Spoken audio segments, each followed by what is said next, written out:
सभी का स्वागत है। मैं हूं सुमित और मंगलवार का दिन भारतीय बाजारों में फिन निफ्टी की एक्सपायरी का दिन आप कह सकते हैं, या फिर जो वोलेटिलिटी है उसमें बढ़िया शॉर्ट कवरिंग का दिन भी इंडेक्स में बनता हुआ दिखाई पड़ा। शुरुआती कारोबार में इंडेक्स अच्छे संकेतों की तर्ज पे खुला बेहतर और फिर तेज़ी को सस्टेन किया। सेकंड हाफ तक बिकवाली आई, लोअर लेवल से दिखाए 12 बजे के अराउंड, लेकिन निचले स्तरों से एक ज़ोरदार रिकवरी और 17,100 के ऊपर इंडेक्स को लेकर गई। ये आज सुबह अनुमान भी था, क्योंकि जिस तरह की मेजरली सिस्टम में शॉर्ट्स थे और जो लॉन्ग का नंबर कम हो रहा था, उससे आज सुबह जो डेरिवेटिव जानकार हमारे साथ जुड़े थे उन्होंने बात कही भी थी कि सिस्टम में एक बड़ी शॉर्ट कवरिंग की पॉसिबिलिटीज़ दिखाई पड़ रही हैं। और वो शॉर्ट कवरिंग वो मान रहे हैं कि 17,500 17,600 तक ले जा सकती है। तो आप आज जो शॉर्ट कवरिंग का ट्रिगर बना वो शायद फिन निफ्टी की एक्सपायरी की वजह से बना। अब कल बुधवार का दिन नॉर्मल और फिर उसके बाद वायदा वीकली एक्सपायरी भी है, तो देखते हैं कैसे मूव करता है इंडेक्स। लेकिन आज क्योंकि हैवी वेट्स की तरफ से एक्टिव पार्टिसिपेशन था, जिसमें आप रिलायंस इंडस्ट्रीज आज इंडेक्स का टॉप गेनर बना। CLSA की रिपोर्ट, जिसका इम्पैक्ट 2900 प्लस के टारगेट्स वहाँ देखने को मिले। इसके अलावा तमाम NBFC तेज़ी में थे, जिसको HDFC लीड कर रहा था, बजाज फाइनेंस लीड कर रहा था, दोनों में खरीदारी थी। मिड कैप में से Cholamandalam finance, Piramal enterprises, MS financial, ये कुछ ऐसे नाम थे जो कि NBFC स्पेस में पार्टिसिपेट करते हुए दिखाई पड़ रहे थे। अच्छी तेज़ी वहाँ थी।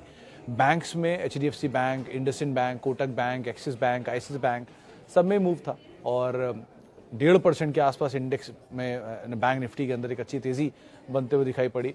इसके अलावा आज बैकफुट पे था पूरा IT, जिसमें TCS फ्लैट टू नेगेटिव 1% के आसपास ही गिरावट वहाँ कह सकते हैं देखने को मिली।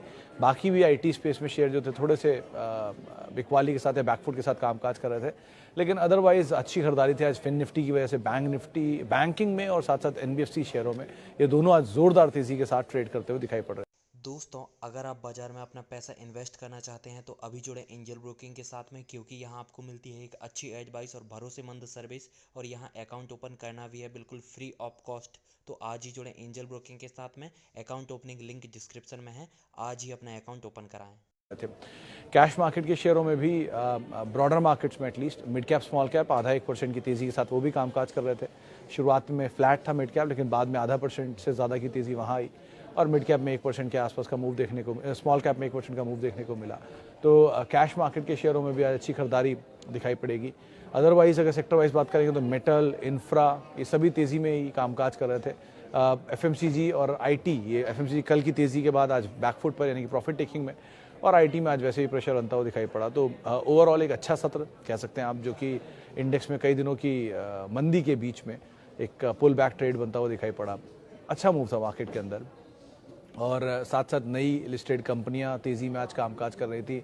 सिलेक्टिव रियल स्टेट कंपनीज आज तेज़ी में कामकाज कर रही थी। F&O के टॉप गेनर्स में आज आपको या तो दिखाई पड़ेंगे सभी वो शेयर जो कि NBFC में थे, जहां पर अच्छी खरीदारी थी, या फिर आज टाटा कम्युनिकेशन जैसे शेयर जो कि आज खरीदारी में 2.5% की तेज़ी के साथ वो ट्रेड करते हुए दिखाई पड़े। तो इस तरह के स्टॉक्स जहां पर एक अच्छा मूव बनता हुआ दिखाई पड़ा, लेकिन ओवरऑल एक अच्छा सेशन जो कि मार्केट के लिए एक्टिवली पार्टिसिपेट करते हुए आपको दिखाई पड़ेगा। सवाल जवाब का सिलसिला सीधे शुरू कर लेते हैं और कुछ सवालों को भी शामिल कर लेता हूं। पहला सवाल जो मेरे पास आया है, Asian paint, Pidilite, fully confuse, wish to choose for long term. Channa sahab, देखिए दोनों ही कंपनियों के केसेस में 2500 का लेवल पहले तो क्रूशली ध्यान रखिएगा। वो लेवल जितना करीब उसके मिले उतना बेटर सिचुएशन है। और रही बात एशियन पेंट्स की, तो हेडविंड टेलविंड दोनों ही बताया था आपको, दोनों ही केसेस में रादर। पहली चीज़, क्रूड के प्राइसेस जो 2 क्वार्टर पहले थे, जो इनके लिए मेजरली इनपुट प्रोडक्ट है, टाइटेनियम डाइऑक्साइड, करीब 40% 50% इनकी इनपुट कॉस्ट का हिस्सा रखता है, उसकी प्राइसेस 2 क्वार्टर में कम हुए हैं। 2 क्वार्टर पहले ज़्यादा थे, लास्ट क्वार्टर में कम हुआ और इस क्वार्टर में और कम हुआ, तो वो अच्छी चीज़ है एशियन पेंट के लिए। प्लस जो डोमेस्टिक डिमांड थी उसमें लास्ट क्वार्टर के अंदर पूरा इम्पैक्ट आएगा। पहले क्वार्टर में, लास्ट क्वार्टर में आया था फेस्टिवल का थोड़ा इम्पैक्ट, और इस क्वार्टर में मतलब जो आया था, और अब जो क्वार्टर आएगा इसमें पूरा इम्पैक्ट फेस्टिवल का आ जाएगा। तो स्ट्रॉन्ग डिमांड फेस्टिवल की जो ट्रिकल डाउन इफेक्ट में दिखाई पड़ेगा। शेयर 3500 से करेक्ट होकर 2600-2700 की रेंज में गया था एशियन पेंट, अब 2800 की रेंज में है। सो बहुत ज़्यादा डाउन साइड नहीं है, एंटर करने लायक डोमिनेंट प्लेयर है पेंट स्पेस का। मार्केट शेयर में 42% मार्केट शेयर ओन करते हैं, पुरानी कंपनी है, वर्ल्ड वॉर 2 से कंपनी कामकाज कर रही है और स्ट्रॉन्ग मैनेजमेंट है। प्रमोटर होल्डिंग थोड़ी सी प्लेस थी, वो केपेक्स को लेकर उन्होंने किया हुआ था, प्लस जो इनका होम फर्निशिंग बिजनेस है उसको लेकर भी लास्ट क्वार्टर के नंबर सबड्यूट थे, अनुमान है कि इस क्वार्टर के नंबर बेटर होंगे। तो ये कुछ की हाईलाइट हैं एशियन पेंट्स के लिए। कंसर्न वैल्यूएशन अभी भी महंगाई है, इसका ऐसा कुछ नहीं कि बहुत सस्ता हुआ है, लेकिन ठीक है जितना नीचे मिलेगा उतना सस्ता हो ही जाना है। तो ये एक पार्ट हो गया Asian paint. Likewise Pidilite dominant player and पुरानी हिस्ट्री, नया एक्सपेंशन और जिस तरह से पिकअप है ना केवल रियल एस्टेट डिमांड में बल्कि स्कूल्स साइड से एक नया एडिशनल डिमांड के लिए ऐड होकर आया है, तो स्टेशनरी मार्केट से बेसिकली। सो वो भी कंपनी के लिए अच्छा ट्रिगर है। तो आप अदरवाइज मतलब दोनों कंपनी क्वालिटी में कोई कंसर्न नहीं है। जो कंसर्न है वो प्राइस को लेकर है, तो प्राइस आपको जितना नीचे मिलेगा उतना बेटर है। तो एसआईपी मोड पे अगर आप रहते हो तो वैसे भी आपको ज़्यादा दिक्कत नहीं होगी। थोड़ी थोड़ी क्वांटिटी थोड़ा थोड़ा करके आप देख सकते हैं। हाउस व्यूज़ 2900 3000 दोनों के टारगेट्स, 3200 तक के टारगेट्स भी इनफैक्ट एशियन पेंट्स में कुछ रिपोर्ट्स की तरफ से आ रहे हैं। ओके,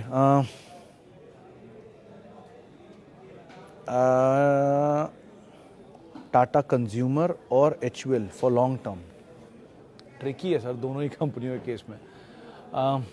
देखिए एचयूएल वैसे तो ऑब्वियसली डोमिनेंट प्लेयर है स्पेस का, लार्जेस्ट एफएमसीजी कंपनी है और स्टेबल स्टॉक है कंपेरेटिवली इन दोनों में। But house of Tatas again, और उसमें क्वालिटी मिल रहा है आपको टाटा कंज्यूमर, बट महंगा साइड पे थोड़ा ज़्यादा है। इन दोनों के वैल्यूएशन में ज़्यादा महंगा टाटा कंज्यूमर आपको दिखाई पड़ेगा एचयूएल के कंपैरिजन में। डिविडेंड यील्ड के हिसाब से भी एचयूएल थोड़ा बेटर है एटलीस्ट टाटा कंज्यूमर के आगे, बट एक्सपेंशन टाटा कंज्यूमर का कहीं ज़्यादा तेज़ है।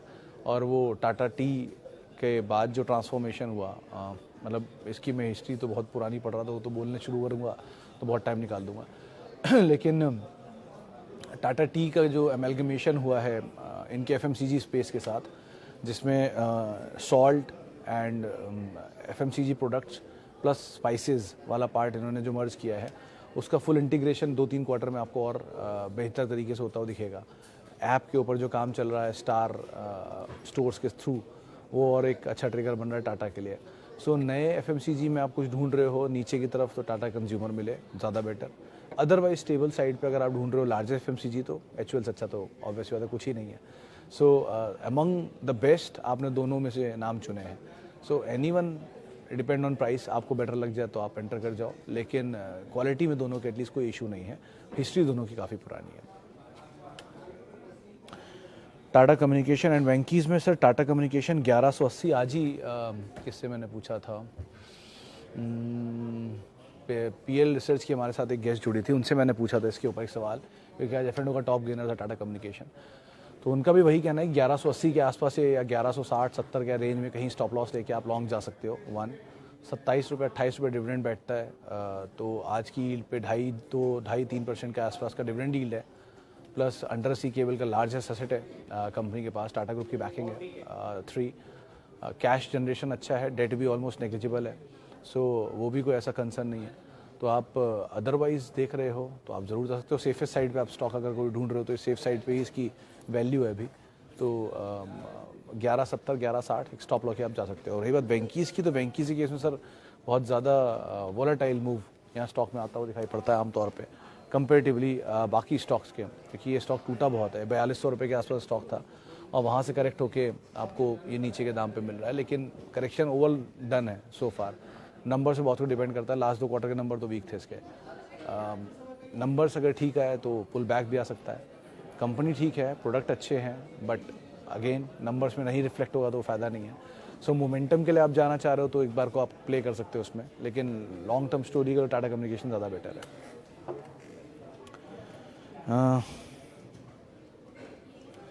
इसके अलावा रिलायंस 2182 में 85 शेयर लिया है।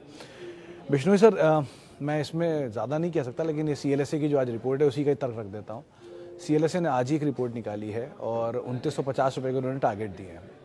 2200 रुपये की रेंज में कहीं शेयर का दाम है और 2900 के टारगेट्स हैं। उन्होंने 35% का पोटेंशियल अपसाइड दिया है। उन्होंने ये तर्क दिया है कि 5% जो उनका मैक्सिमम डाउन साइड वो एक्सपेक्ट करके चल रहे थे उससे दूर रह गया रिलायंस। यानी कि वो मान रहे थे कि 1800, 1900, 2000 की रेंज में TCS का रिलायंस कहीं मिलेगा, और वो उससे बहुत दूर है नहीं रिलायंस। तो उनके पोटेंशियल डाउन साइड का जो 5% है उसके पास वो पहुंच गया है।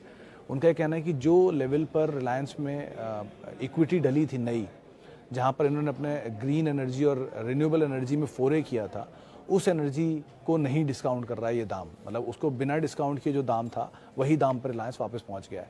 सो अगर उसको डिस्काउंट कर लेंगे तो ये दाम वापस आ जाएगा। दाम 2900 आएगा कि नहीं कहना मुश्किल, लेकिन तर्क उनका ठीक है क्योंकि शेयर ऑलरेडी करेक्ट हो चुका है। करीब करीब 18 लाख करोड़ के आसपास की मार्केट कैप से करेक्ट होता हुआ शेयर 15 लाख करोड़ की मार्केट कैप पे पहुंच चुका है। 3 लाख करोड़ की मार्केट कैप वाइप आउट हो चुकी है। तो एक मेजर करेक्शन निफ्टी की लार्ज कैप स्टॉक्स में आ रहा है, और लार्ज कैप में अगर आपको इतना सस्ता शेयर मिलता है तो आप एंटर कर सकते हो, उसमें कोई हार्म नहीं है। रिलायंस ने आज 3% का मूव दिखा भी दिया है। So quality asset to own है। आप अगर आपके पास समय है और अगर आप अच्छी कंपनी ढूंढ रहे हो तो Reliance can be one of them. और रही बात चैनल के डिस्क्लेमर की, तो ऑब्वियसली बात है, इस चैनल का जो ओनरशिप है वो अभी भी रिलायंस के पास है। बायोकॉन एंड बिरला सॉफ्ट में क्या करना चाहिए? अभी 20% डाउन है सर। बायोकॉन के केस में तो सिद्धार्थ जी अभी भी अमंग कॉस्टलियर साइड पर आप स्टॉक को मान के चलिए, क्योंकि डिस्पाइट ये 190 रुपये आ गया, अभी भी इसकी जो वैल्यूएशन है वो महंगी है अर्निंग के लिहाज से। डिस्पाइट प्रमोटर ने भी माल बेचा था अपना, वो अपनी फंडिंग करने के लिए, बट फार्मा में थोड़ा नीचे मिलता रहे तो आप आराम से एक्यूमुलेट कर सकते हो। दो कंपनी ख़राब नहीं है, बट वैल्यूएशन वाला पार्ट महंगा है। रही बात बिरला सॉफ्ट की, तो उनके अगले क्वार्टर के नंबर भी थोड़े से सबड्यूड रहेंगे वो क्लाइंट कैंसिलेशन की वजह से, लेकिन फिर भी दोनों में ज़्यादा बेटर बिरला सॉफ्ट पोजीशन है। आईटी में अगर आप जाना चाह रहे हो तो वो ज़्यादा बेटर पोजीशन दिख रही है, एटलीस्ट बायोकॉन के कंपैरिजन में। बायोकॉन में कुछ इंटरनल इश्यूज जो उनके चल रहे हैं, प्रमोटर स्टेक सेल के या नए अप्रूवल्स के, उसमें थोड़ा समय लग सकता है। ख़राब नहीं होगा प्रोडक्ट, बट आप होल्ड कर लीजिए, ज़्यादा बेटर है दोनों में। और नई पोजीशन लेना चाह रहे हैं तो Birla soft wood be a preferable choice in दोनों में एटलीस्ट।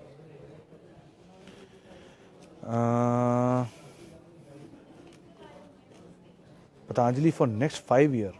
शिवम सर, वही कल जो बात हुई थी पतंजलि में कि 860 70 ये वो जोन है जहाँ से घूमना चाहिए, क्योंकि वही वो जोन था जहाँ पर लास्ट स्टेक सेल हुआ था इसमें OFS का, जो प्रमोटर का या रुचि सोया का जब OFS आया था, जिसके बाद ये नाम ट्रांसफॉर्मेशन हुआ था। दोबारा जब तक वो, आज वही हुआ, कल 860 का लो और आज 890-900 रुपये पतंजलि पार कर गया।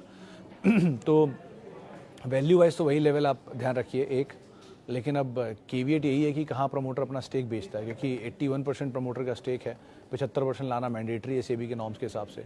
7% स्टेक वही ऑफलोड अभी तक नहीं हो पा रहा है, जो कि सेबी ने फ्रीज कर लिया है। सो अगर वो स्टेक प्रीमियम पे आता है शेड होने तो बात अलग होगी, अगर प्रीमियम पे शेड नहीं होता तो डिपेंड करता है कैसे उसको ऑफलोड किया जाता है, कैसी डिमांड आती है एंड ऑल। सो जब तक ये पार्ट ओवरहैंग नहीं खत्म हुआ कुछ नहीं कर सकते। और 5 साल की तो विजन बहुत लंबा है, 5 साल, इसके लिए तो आप हर 6 महीने के नंबर से क्लियर हो जाएगा। सो बेटर है कि इतना लंबा विजन अभी मत सोचिए, पहले रिसेंट जो इसके इवेंट हैं उनको आइडेंटिफाई कर लीजिए, उसके बाद कोई कॉल लीजिएगा।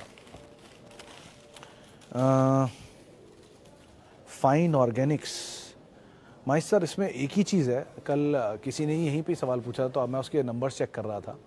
फाइन ऑर्गेनिक्स वैसे तो आज 13% चला है, 16 के मल्टीपल पे स्टॉक कामकाज कर रहा है, तो वैल्यू वाइज अच्छा ही दिखेगा, नंबर भी ठीक है।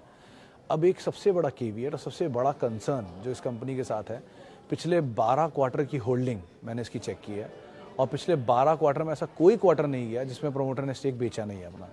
क्वार्टर बाय क्वार्टर इसकी होल्डिंग प्रमोटर की घट रही है, क्वार्टर बाय क्वार्टर। तो ऐसे समझ लीजिए कि 50% की होल्डिंग प्रमोटर की थी, जो हर क्वार्टर बाय क्वार्टर ऑफलोड होते होते अब 30% की होल्डिंग रह गई है। 20% प्रमोटर अपनी होल्डिंग को ऑफलोड कर चुके हैं। इनफैक्ट जनवरी से लेकर अब तक ही आप समझ लीजिए 700 रुपये में माल बेचा, 600 रुपये में माल बेचा, 635 में माल बेचा, 600 रुपये में माल बेचा, और आज भी 13% की तेज़ी थी। तो अब ये तेज़ी का इस्तेमाल प्रमोटर फिर माल बेचने में कर देंगे तो कहना मुश्किल है।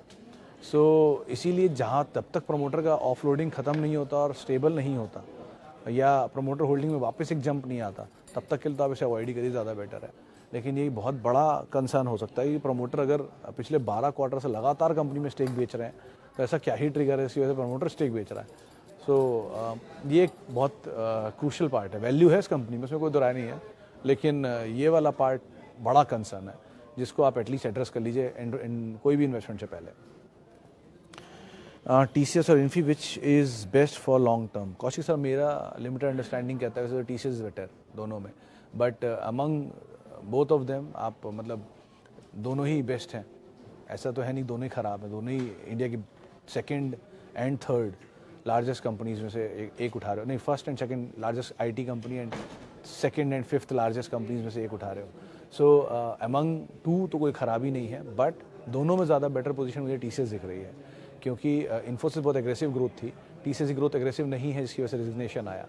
तो अगर वो वापस रेजिग्नेशन ग्रोथ एग्रेसिव होती है तो क्या ही सिचुएशन होगी। 1 2 1993 में टीसीएस इन्फोसिस का आईपीओ आया था और 2004 में टीसीएस का आईपीओ आया था। 1993 से लेकर अब तक इन्फोसिस 8 बोनस दे चुकी है और टीसीएस ने 3 बोनस दिए हैं। और स्प्लिट इन्फोसिस हो चुका है, टीसीएस में स्प्लिट नहीं आया, ₹2 की फेस वैल्यू है। सो जो कॉर्पोरेट एडजस्टमेंट की हिस्ट्री है उसके हिसाब से भी टीसीएस में उतने एडजस्टमेंट्स नहीं आए। इन्फोसिस एक बड़ा रिटर्न दे चुका है 93 से लेकर अब तक। मतलब एस्टिमेट ऐसा समझ लीजिए कि जिसके पास 100 शेयर या 1000 शेयर थे उसके 1 लाख शेयर हो गए हैं। तो ऑलरेडी इतनी बड़ी मूव दिखा चुका है, उसके बाद आप इस इन्फोसिस को देख रहे हो। सो ख़राब अभी भी नहीं है, बट रनअप की एक स्पीड होती है जो मैं हर रोज़ बोलता हूँ कि बजाज फाइनेंस चलेगा लेकिन इंटेंसिटी कम हो जाएगी, क्योंकि 54% आज तक का रिटर्न है बजाज फाइनेंस का पिछले 2010 से लेकर अब तक एवरेज रिटर्न हर साल के हिसाब से।